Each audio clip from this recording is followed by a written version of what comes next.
la touche clear, le programmeur et les différentes fonctions de la touche clear. Le programmeur, pour rappel, c'est un espace sur lequel est stocké des informations provisoirement avant d'être enregistré dans un playback, une queue list, un effet, n'importe où. Ces informations-là sont amenées à être effacées avec cette touche clear, mais vous allez voir que dans certains cas, c'est intéressant de les garder. Donc, on va voir ces fonctions.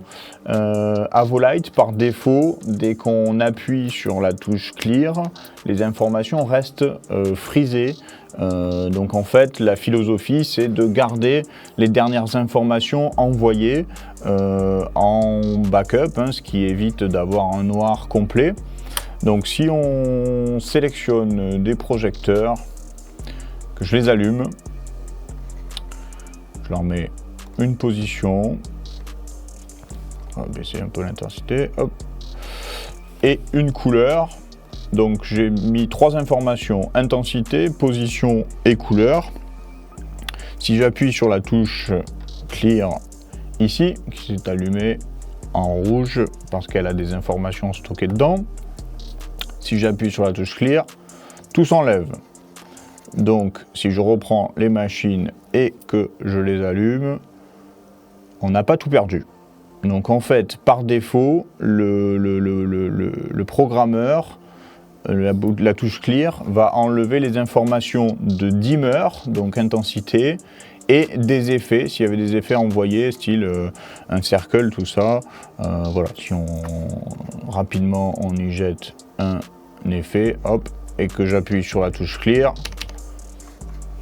je reprends les machines, je les allume, voilà, on n'a plus l'effet, mais on garde la position et la couleur.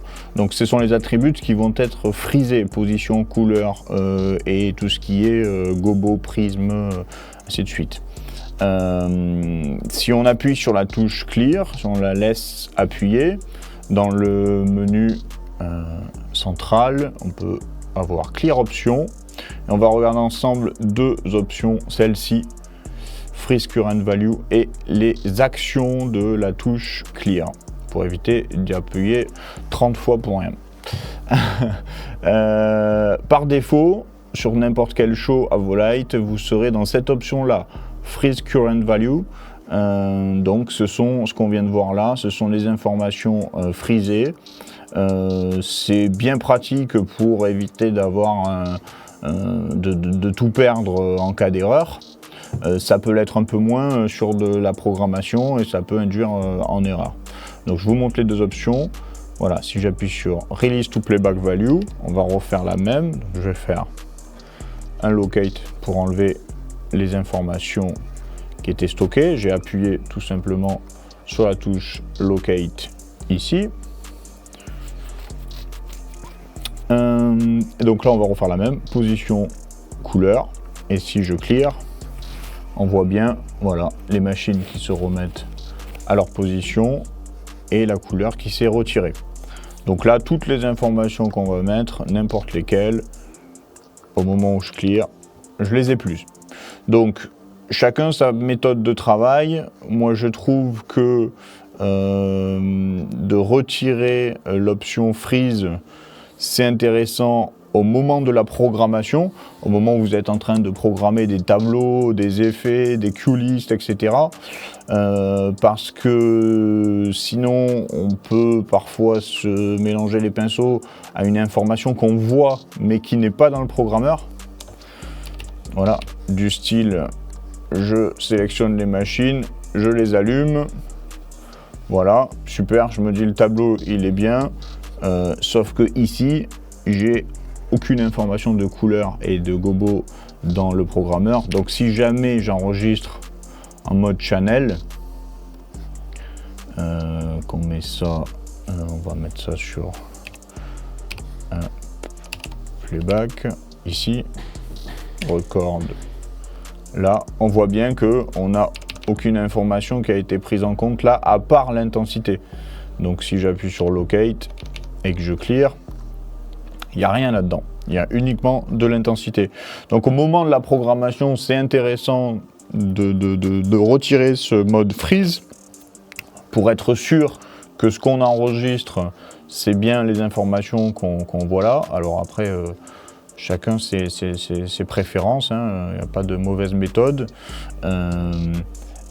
Par contre, lors d'un live, par exemple, ça peut être intéressant de garder le mode freeze pour éviter de reperdre toutes les informations qui auraient été envoyées provisoirement pendant un show, par exemple.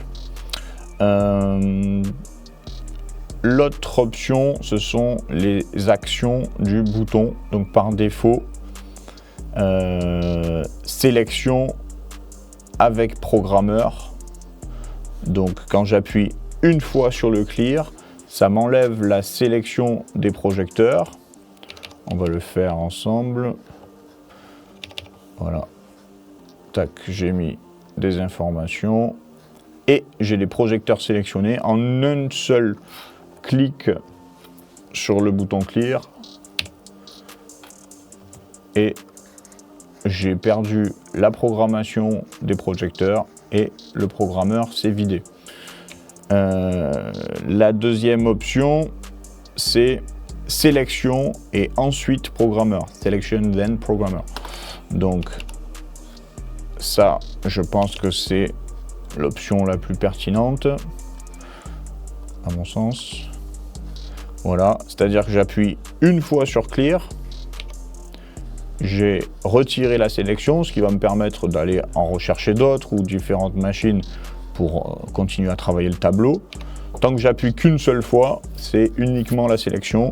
Et si j'appuie une deuxième fois, c'est le programmeur. Donc, à mon sens, c'est la meilleure option, c'est celle avec laquelle je travaille.